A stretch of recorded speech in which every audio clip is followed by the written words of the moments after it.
Hello guys! Welcome back to my channel. We're still in quarantine since we're all staying at home. Madami tayong mga natatry na mga bagay na hindi natin natatry before.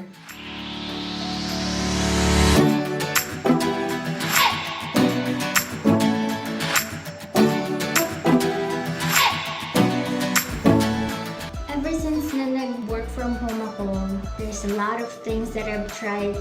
The DIYs, I have tried so many DIYs. Kung usapang bangs, kung usapang buhok ko lang din, I have tried many things, many DIYs at home. Since I started to work from home, since I'm a cyberbacker, so imagine for 2 years. And since then, sobrang dalang lumabas ng bahay. Sobrang dami kong DIYs na natry. Wow! Siyempre, isa na doon is yung mga tungkol sa buhok. So I have tried color my hair. I have tried to cut my bangs before. Hindi ko lang siya masyadong ginagawa dahil kaka-pimples ako pag na-irritate yung forehead ko. Madaling mag-react yung skin ko sa mukha sa hair ko. So kaya hindi ko siya masyadong binabangs. But first, syempre bago gawin ko yung something, kailangan manood muna kayo ng videos, manood muna kayo kung paano gawin the right way. Pag sa buhok kasi medyo maingat talaga ako. Kahit kayo, di ba? Kapag nasira yung buhok ko na ang hirap pag matigas, pag sobrang dry, ang hirap ibalik sa dati. So, hanggat healthy siya, kailangan inaalagaan natin. And if you guys can remember, before I vlog about my hair color made by Ma'am Shiara. Yun nga, medyo matagal-tagal na din, kaya ang baba na din ng color. Pero ang ganda pa din. Shout out to Ma'am Shiara. Tapos ko lang manood ng 2 episode ng K-drama. And natutuwa ako sa bangs nila. Natutuwa ako sa mga Korean bangs. So, we're going to try it. So, today, tutry natin mag-DIY bangs. Korean bangs. And ang gagamitin ko today, actually nakihiram lang ako sa gamit ni Gami. Yung aso namin. Buti pa yung aso namin may panggupit ng buhok. Manghihiram tayo ng isa.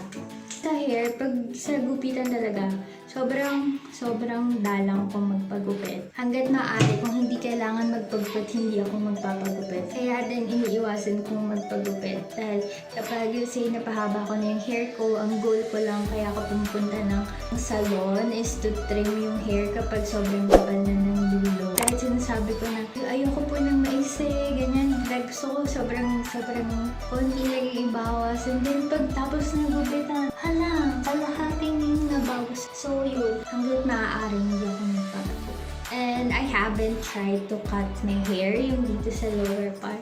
No, that's a big no. Kasi alam kong hindi ko mapapantay.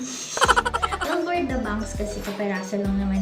And kapag may mali, madali naman itapos. One mistake guys, sa pag-cut ng bangs. Hinawakan mo ng straight yung buhok mo, saka mo ika-cut. That's a common mistake sa mga nagdi-DIY bangs. Kasi dapat yung normal na bagsak ng hair mo, dun mo pa lang siya gugupitin. Inatry ko na siya before. As in, hawak-hawak ko talaga dito and then kinat ko yun sa desired length. Natapos ko nagupitan, umangat na.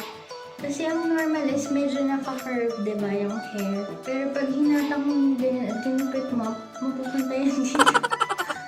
Check niyo yung normal na bagsak ng hair niyo, tapos doon yung alalayan kung saan yung gugupitan. So, nakita ko sa Korean bangs, ginagawa is pinapantay mo na yung hair. Pantayin mo. Ganyan talaga. Wala akong makita ng nasuklay. Talagang hindi nasuklay.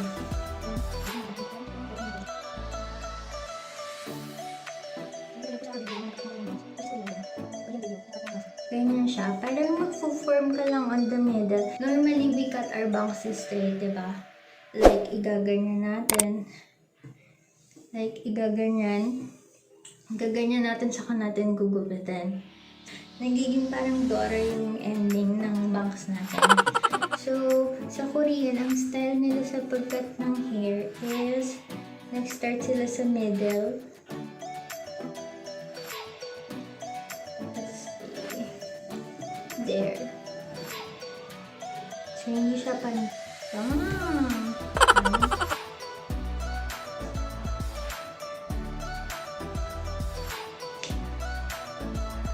So, ako na siya. Ayan, so kuha ka ng portion dun sa middle. And this is where we're going to start. Sa mga Korean bangs yung pag-ganyan yung hair nila. Alam niyo ba guys, sobrang dalang ko manood ng K-drama. Actually, inaavoid manood ng K-drama. Parang pag manood ka ng K-drama, wala ka nang magawa buong araw. Siguro na marami kasi sa atin mahilig ngayon sa K-drama. So, ayun, nakaka-relate ko yun. Na pag nanonood kayo ng K-drama, lalo na sa Netflix, yun na lang ginagawa niyo buong araw. Kasi, babasahin niyo habang pinapanood niyo. Kaya effort talaga manood ng K-drama. Basahin mo pa yung subtitle. So, let's start!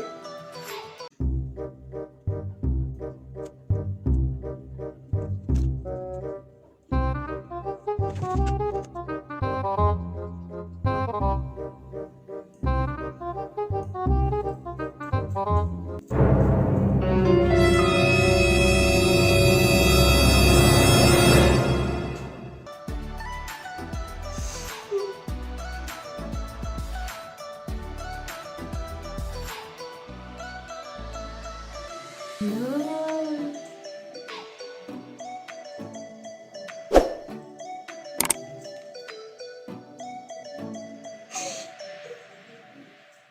There, ganon. Simulan daw sa gitna.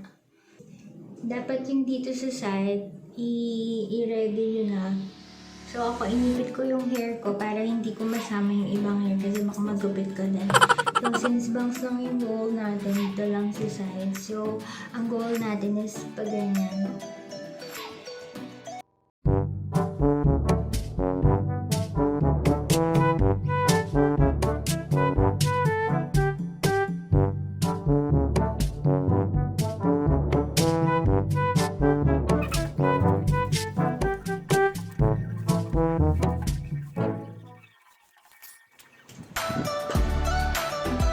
So there guys, ayan.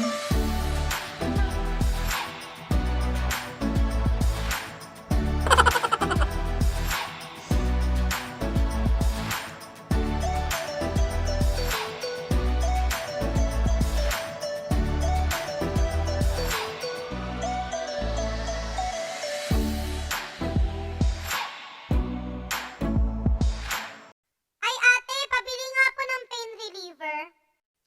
Wait lang be. Ilang pirasong pain reliever?